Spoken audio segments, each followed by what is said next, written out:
കേരള സർവകലാശാല കലോത്സവത്തിലെ കോഴ ആരോപണത്തിൽ SFI വിജിലൻസിന് പരാതി നൽകി. വിധികർത്താക്കളും പരിശീലകരും ഉൾപ്പെടെയുള്ളവർക്കെതിരെ സമഗ്രമായ അന്വേഷണം വേണം എന്നാണ് ആവശ്യം.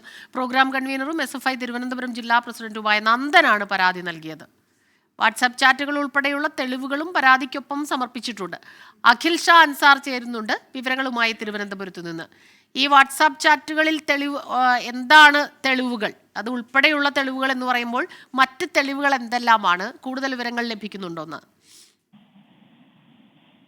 നമുക്ക് നേരത്തെ ഈ SFIയുടെ ആരോപണമൊക്കെ നമ്മൾ കണ്ടതാണ്. അതായത് ഈ വിധികർത്താക്കൾക്കെതിരെയും അതുപോലെ തന്നെ ഈ മാർഗംകളി ഉള്ളവയുടെ പരിശീലകർക്കെതിരെയും വലിയ ആരോപണമാണ് SFI ഉന്നയിക്കുന്നത്. അതായത് കോഴ വാങ്ങി ഈ മത്സരത്തിൽ ജയിപ്പിക്കാനായി ശ്രമിച്ചു എന്നുള്ളതാണ്. അതിന് പിന്നാലെ വലിയ സംഭവ വികാസങ്ങൾ കേരള സർവകലാശാല കലോത്സവവുമായി ബന്ധപ്പെട്ട് നടന്നിരുന്നു. അതിന് പിന്നാലെ പോലീസ് ഇതുമായി ബന്ധപ്പെട്ട് ചില കേസുകൾ എടുത്തിരുന്നു.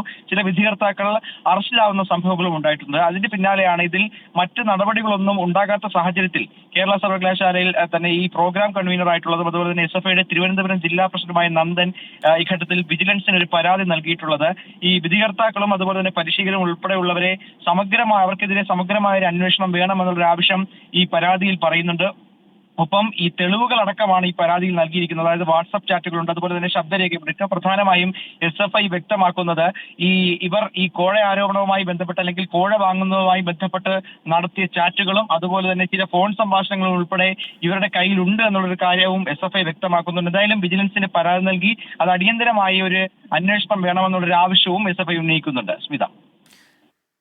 അഖിൽ ഷാ, വളരെ ഗുരുതരമായ ഒരു ആരോപണമാണ് ഉന്നയിക്കപ്പെട്ടിട്ടുള്ളത്. തീർച്ചയായിട്ടും ഈ മത്സരാർത്ഥികൾ അവർക്ക് ജയിക്കാൻ വേണ്ടിയിട്ട് കോഴ വാങ്ങുന്നു എന്നൊക്കെ പറയുമ്പോൾ തന്നെ തീർച്ചയായിട്ടും ഈ കലാശാലകളിലെ വളരെ ഫെയർ ആയിട്ടുള്ള ചില മത്സരങ്ങളൊക്കെ നടക്കുന്നു. വിദ്യാർത്ഥികൾ പല രീതിയിൽ ആ പ്രതീക്ഷകളൊക്കെ തകിടം മറിക്കുന്നതാണ് ഇത്തരത്തിലുള്ള ഇടപെടലുകൾ, കോഴ ഉൾപ്പെടെയുള്ള കാര്യങ്ങളിലേക്കൊക്കെ കടക്കുന്നത്. അപ്പോൾ തീർച്ചയായിട്ടും തെളിവുകൾ കൃത്യമായി നിരത്താൻ കഴിഞ്ഞിട്ട് തന്നെയാണോ ഇത്തരത്തിലൊരു പരാതിയുമായി അവർ മുന്നോട്ട് പോകുന്നത്?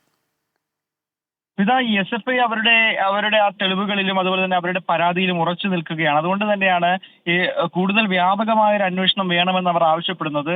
അതിന് പിന്നാലെയാണ് ഈ വിജിലൻസിന് പരാതി നൽകാനുള്ള ഒരു തീരുമാനവും ഈ ജില്ലാ പ്രസിഡന്റും അതുപോലെ തന്നെ ഈ പ്രോഗ്രാം കൺവീനറുമായ നന്ദൻ അതിലൊരു എടുക്കുകയും ചെയ്യുന്നത്. ഏറ്റവും പ്രധാനമായി ഇവർ പ്രധാനപ്പെട്ട തെളിവുകളായി വിജിലൻസിന് നൽകിയിരിക്കുന്നത് നമ്മൾ നേരത്തെ പറഞ്ഞതുപോലെ തന്നെ ഈ വാട്സപ്പ് ചാറ്റുകളും അതുപോലെ തന്നെ ഫോൺ സംഭാഷണങ്ങളുമാണ്. ഇതിലുള്ളതായി അവർ വ്യക്തമാക്കുന്നത് ഇത്തരത്തിൽ ഈ കോഴ വാങ്ങുന്നതുമായി ബന്ധപ്പെട്ട് വിധികർത്താക്കളും അതുപോലെ തന്നെ ചില ഇടനിലക്കാരും ആയി സംസാരിച്ച രേഖകൾ ഉൾപ്പെടെയുള്ളവ ഇതിലുണ്ട് എന്നുള്ളൊരു കാര്യവും വിജിലൻസിന് നൽകിയ പരാതിയിൽ പറയുന്നുണ്ട്. എന്തായാലും ഇതുകൂടെയൊക്കെ പരിശോധിച്ചിട്ടാകും ഇതിന്റെ മറ്റ് നടപടികളിലേക്ക് കടക്കുക. റൈറ്റ്. അഖിൽ ഷാ അൻസാറാണ് വിവരങ്ങളുമായി തിരുവനന്തപുരത്ത് നമുക്കൊപ്പം ചേർന്നത്.